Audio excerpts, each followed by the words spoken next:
It wasn't until the multimillionaire CEO regained his memory that he realized he had misunderstood his ex-wife. For 3 whole years, he had believed his mother's lies, convinced that the woman who bore his child was nothing but a gold-digging viper. As a result, he treated his ex-wife with cold indifference, never listening to her explanations. Even when his mother abused her, he turned a blind eye until he finally pushed divorce papers into her hands himself. What's worse, when her grandfather passed away, he harshly scolded her over a single missed call, refusing to hear her out. As she packed her belongings, her mother-in-law even tried to seize her grandfather's heirloom bracelet. Fortunately, the CEO returned in time. Since he didn't care about such things, he allowed her to take it. Otherwise, her last memento of her grandfather would have been stolen. Helpless, the ex-wife wandered the streets when she suddenly received a call from the hospital. Her child was missing. Frantic, she rushed back, only to discover the child had sneaked out to buy her a cake because it was her birthday. As she hugged her children and wept,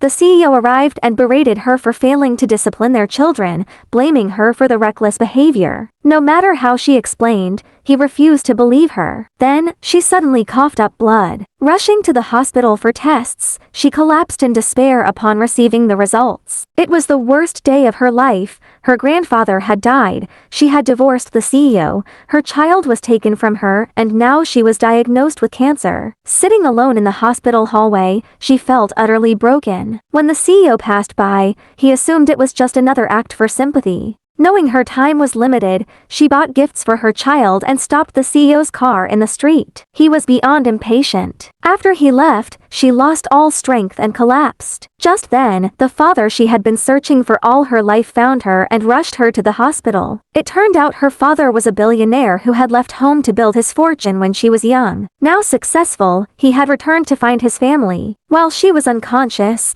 he learned her grandfather had died the day before and that his daughter had been abused and tormented by the CEO's family. Yet even then, when he wanted revenge, his ex-wife stopped him because she had promised their children not to take their father away. Heartbroken, her father did everything to make amends. Wanting to spend her remaining time with her child, she asked him to forge her death certificate. Later, she reappeared in public as the billionaire's daughter. And at the next auction, she and the CEO crossed paths once more. Follow me for follow-up storylines.